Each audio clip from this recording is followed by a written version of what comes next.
Hey guys, it's Horena HKBstudioss here, and today I'm going to be bringing you the final episode of my best gun series, for primary weapons at least, for CoD Ghosts, where I discuss all the advantages and disadvantages of different guns and say which ones are my favourite.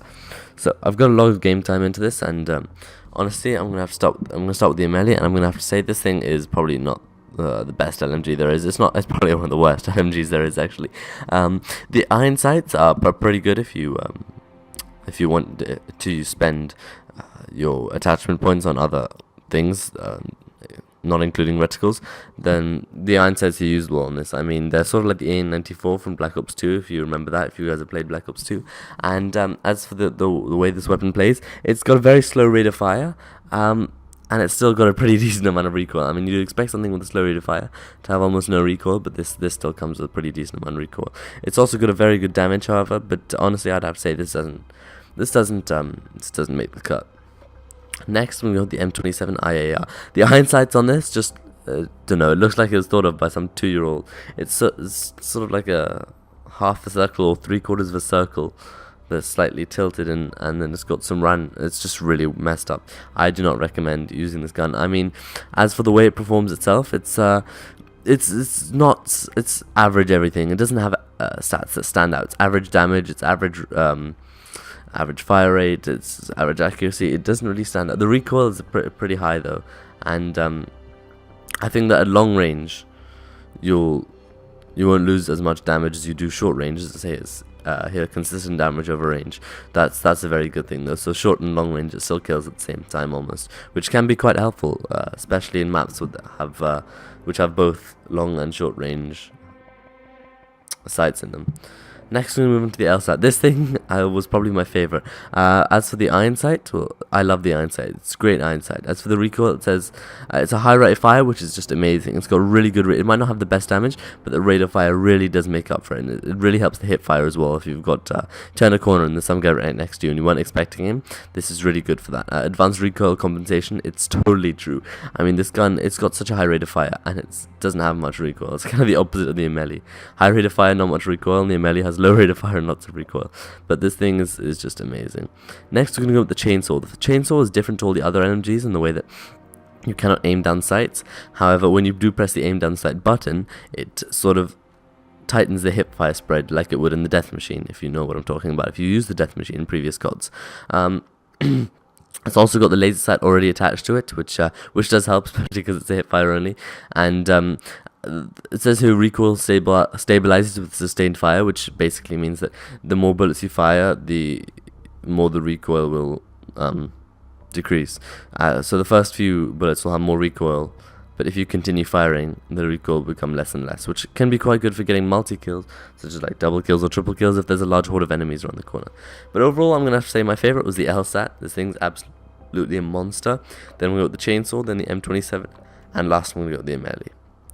Now, moving on to the Marksman rifles. We've got the MR28 here first, which I'm going to be discussing all of these with a scope, and all of these with if you decide to put a red dot on them instead, which is a possibility. Sort of turns them into assault rifle.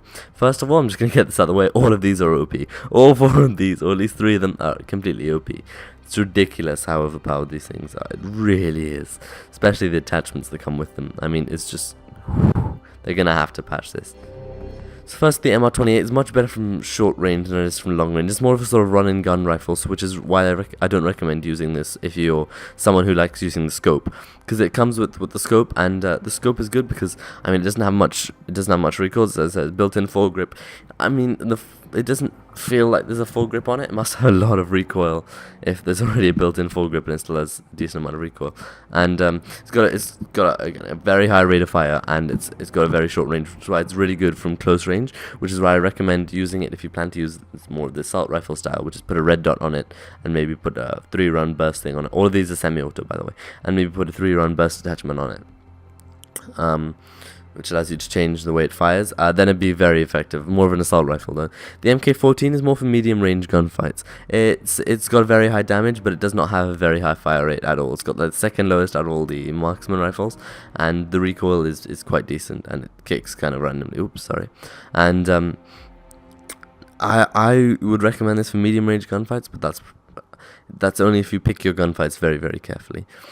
Next we're going to go with the IA2, which is just insane. It's just the all-rounder, man. If you want to use it for close range, it's there. If you want to use it for medium, it's there. Long range, it's there. No matter what your playstyle is, this will fit your playstyle.